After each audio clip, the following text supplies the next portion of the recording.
You are looking live at Minute Maid Park here in Houston, Texas. I've always wanted to say that like Brent Musburger. Hi, my name is Pete Blank for this week's edition of Pete's Points here in Houston. Here to share a quick message with you about the concept of ethics and ethical behavior. Now, we're on our way driving through downtown Houston back to the airport, and we stopped by here, and my smoking hot wife, Sherry, who's my videographer, says, "So what are the known for?"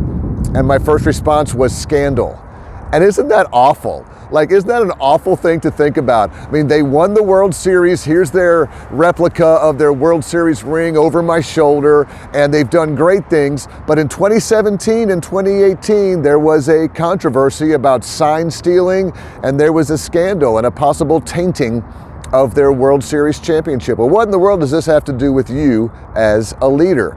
Well, one bad decision by one bad employee could affect the brand of your organization. This is a great organization, very profitable and powerful in the community, provide a great service, play baseball, do all these things. But the first thing that popped in my mind was scandal. You don't ever want that to happen with your organization. So a couple things you want to remember. Number one, make sure your employees know what your rules and regulations and policies are. Number two, maybe make sure that you have an 800 number or some type of reporting system in place where employees can anonymously report unethical behavior. And number three, get your training involved. Make sure you're teaching classes. At the personnel board where I work, we teach classes on ethics and making ethical decisions in the workplace.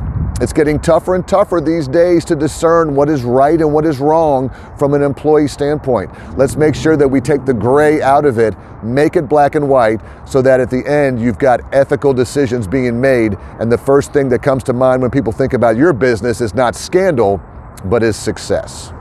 That's all from Houston. We'll see you next time on Pete's Points.